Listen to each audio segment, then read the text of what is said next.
కేంద్ర హోంశాఖ మంత్రి అమిత్ షా మీడియాతో మాట్లాడుతున్నారు. లైవ్ ద్వారా చూద్దాం. हृदय से धन्यवाद करना चाहता हूं क्योंकि आज जिस प्रकार का स्वागत हैदराबाद के रोड पर मैंने देखा है,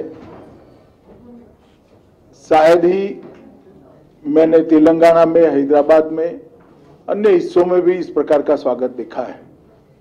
जिस गर्मजोशी के साथ हैदराबाद की जनता ने भारतीय जनता पार्टी के नेताओं का स्वागत किया है और अपना समर्थन इस चुनाव में मोदी जी के नेतृत्व पर, हमारे प्रदेश नेतृत्व पर और भारतीय जनता पार्टी के लिए जताया है, इसलिए मैं हैदराबाद की जनता का हृदय से धन्यवाद करना चाहता हूं।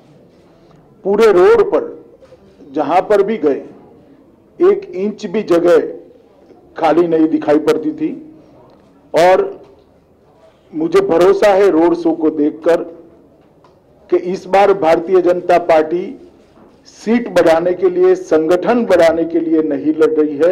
इस बार चुनाव के बाद हैदराबाद में मेयर भारतीय जनता पार्टी का होगा, ये हैदराबाद की जनता ने स्पष्ट कर दिया है। मित्रों, हैदराबाद के अंदर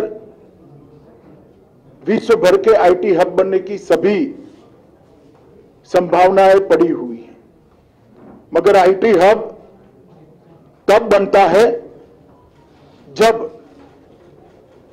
इसके अनुरूप इंफ्रास्ट्रक्चर यहां पर बने, और इंफ्रास्ट्रक्चर, शहर का इंफ्रास्ट्रक्चर, अर्बन इंफ्रास्ट्रक्चर बनाने का जिम्मा म्युनिसिपल कॉरपोरेशन का होता है। हालांकि केंद्र सरकार और राज्य सरकार की अनेक प्रकार की ग्रांटें मिलती हैं, मगर इसका इंप्लीमेंटेशन ये शहर के शासन के हाथ में, म्युनिसिपल कॉरपोरेशन के हाथ में होता है।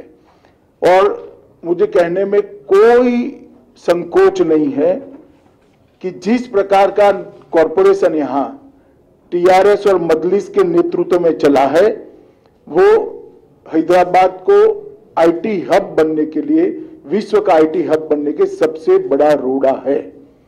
अभी ही बारिश में पानी भर गया, लगभग 7 लाख लोगों के घर में परेशान हो गए, पानी भर गया। 6 साल से स्टॉर्म वाटर की एक भी लाइन, इसका सिल्टिंग नहीं हटाया गया, नालों का सिल्टिंग नहीं हटाया गया। पानी नहीं भरेगा तो क्या होगा?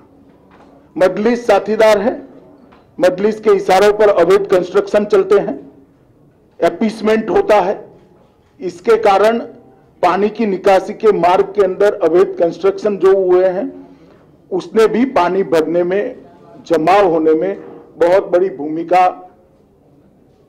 निभाई है। मैं हैदराबाद की जनता को विश्वास दिलाना चाहता हूं कि एक बार आप भारतीय जनता पार्टी को यहां मौका दीजिए, हम सारे इलीगल कंस्ट्रक्शन जो पानी की निकास के मार्ग में है उसको हटाकर कभी भी हैदराबाद के अंदर पानी भरे ऐसी स्थिति नहीं लाने देंगे। मैं आज ये प्रेस वार्ता में ये भी पूछना चाहता हूं कि जब पानी भर गया तब श्रीमान केसीआर कहां थे? उनके निवास के सामने की कॉलोनियों में भी पानी भरा।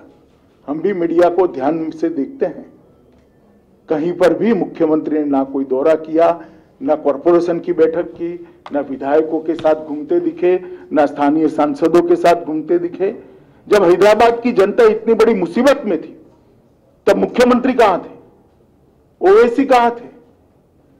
हैदराबाद की जनता के मन में ये बहुत बड़ा सवाल है जिसका जवाब उनको देना पड़ेगा। मित्रों, हम वादा करते हैं कि गुड गवर्नेंस को हम हैदराबाद के अंदर जमीन पर उतारेंगे और हैदराबाद को विश्व का आईटी हब बनाने की दिशा में सभी अनुरूप कदम उठाए जाएंगे। और ये भारतीय जनता पार्टी का वादा है। मोदी जी जो कहते हैं वो करते हैं, हम जो कहते हैं वो होता है। चाहे 2014 का हमारा घोषणा पत्र हो या 2019 का घोषणा पत्र हो, हमने सारे वादों पर अमल किया है। मैं हैदराबाद की जनता को 5 साल पहले एक घोषणा पत्र टीआरएस ने भी दिया था, जिसको प्रचिन्ह आशीर्वाद मजलिस के भी थे। मैं कुछ सवाल यहां पर छोड़कर जाना चाहता हूं।